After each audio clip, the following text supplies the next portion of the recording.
Suddenly, your entire body is paralyzed. Aggressive white noise fills your skull. A strange pain like you've never felt before. Through the static, you hear a woman's voice. It's like 1,000 radio stations are being blasted into your head all at once. But her words are the only ones you can make out. I know you're feeling pretty uncomfortable right now. Don't move too much or fight it. That'll just make it worse. Can't say it's a pleasure, officer. I was really hoping not to make your acquaintance. But here we are. As she says the word officer, you feel a spike in the agony.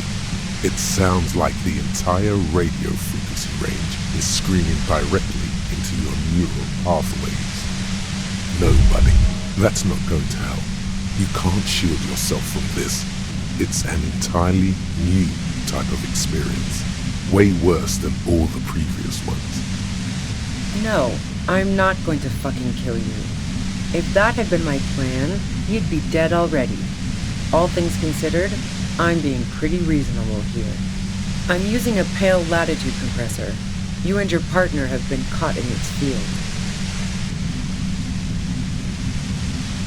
Wow, check out the big brains on you. You're not entirely wrong.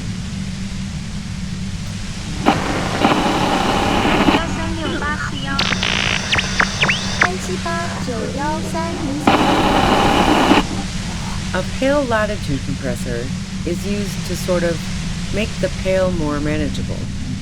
With a lot of these, you can force a radio signal grid on the pale, literally crunch the distance across it. Signals are relayed across a series of repeater stations fixed to buoys. Not a fun job manning those stations. All alone out there in the pale, people lose their minds in just a few years. So, what we are experiencing is a concentration of radio waves. Precisely. This is an industrial strength paraboloid. It's meant for forcing dimensions on something that doesn't have them. Needless to say, the frequencies used are out of this world. At the upper limit is the large prime number generator station. It's used specifically for pale latitude compression. That's why you may be hearing some numbers. But you might also hear, or think you're hearing, local radio chatter. I built it myself. That's illegal. I'm guessing it's patented. But we are beyond that, aren't we? Oh yeah, way beyond. No, once I shut down the compressor, the pain will end. It may take a few minutes for you to steady yourself though.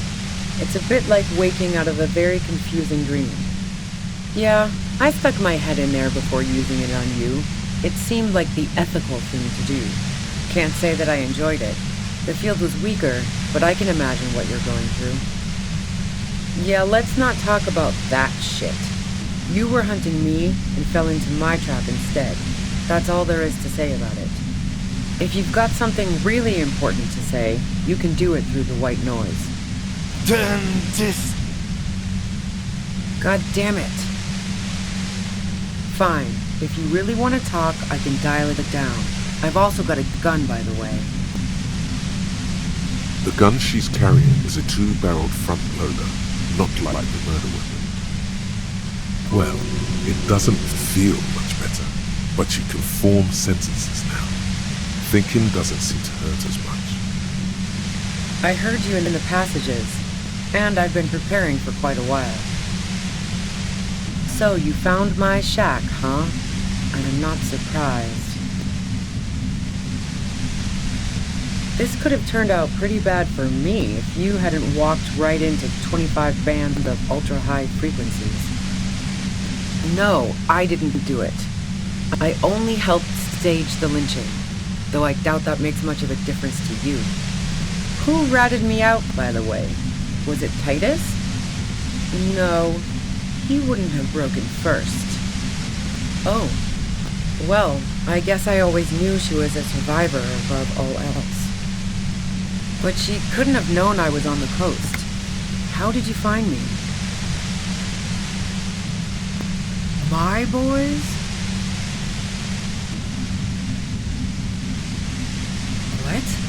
I don't even understand what you're trying to get at here. Oh, doesn't even matter. How could they be my boys when they're not even my friends? Those guys liked me, I know it. This is what happens to people who people like. How the fuck do the rest of you get by?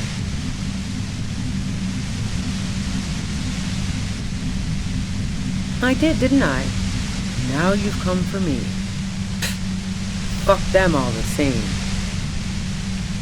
Like what? I already told you I didn't do it. Man, I was with the boys the whole night. I hope they at least bothered to impress that upon you.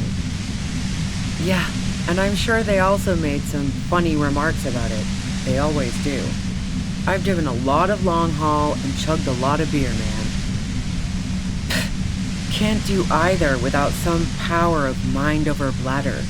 And anyway, that wouldn't have been enough time. Wow, now I'm curious. Please, explain. Don't know it, but also... Evaluating your competence as a police officer. The shot couldn't have come from the roof, or we would have all heard it downstairs. She has a point there. No one mentioned. And? A breech loader? No. This is such a wipeout. A knocked-away AD front loader. Two-barreled. Not really what you were looking for, I'm guessing. That isn't it. Yeah, evidence. Who doesn't? Oh, you probably mean Clausia's rooftop. Sure, I've hung out there. She's got this great antenna. The view's pretty bomb, too. But you might say the antenna was the main attraction there, yeah. Along with Clausia. It's very powerful. I used it to tune into RCM frequencies. That's how I knew to be prepared for your arrival.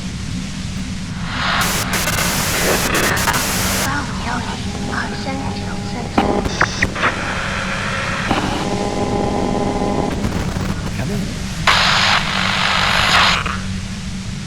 Yes, I'm sure. And anyway, as I said before, the shot had to have come from afar. I considered her a good friend, yeah. I'm not following your clever insinuations, Detective. If I want to stare at a pretty girl, I can pick one up at a bar. Or, worst case scenario, look at a naughty photo. Who has time to go skulking about the whirling, drilling holes in walls? Nope. Look, she has an effect on people. That je ne sais quoi that makes it impossible not to look at her when she walks into the room, and very difficult to look away. But travel enough and you realize, for the same reason that she's everyone's type as an object of desire, she's not irreplaceable. Wrong. That kind of pussy is never replaceable. Oh, so that's where you were going with this. That's a very sentimental way of putting it. We both had pasts we didn't want to catch up with us, and we enjoyed listening to music together. Why? The lieutenant watches her expectantly, occasionally shaking from the pain. Okay, fine. I was into her. Clausy was into me too for a time, I know it. We even fooled around once. And yeah, after that I thought maybe we could make a go of it. She touched that radiant beauty, that silver wellspring of desire. She rejected me with some wishy-washy bullshit about how she was confused because she felt so close to me and valued my friendship so much, and how guilty she felt for leading me on. I knew that wasn't the whole story, but thought, fine, I'll take it and move on. Yeah, one time when we'd both been drinking, I said some heated things about how dangerous her patterns with men were. I was a little worried she'd blow it out of proportion in her head. All the drugs she was doing can make you feel like you're living in a DeLorean tragedy. Yeah, the girl seemed terrified. The merc was beyond caring what happened to his mortal coil. It was a no-brainer.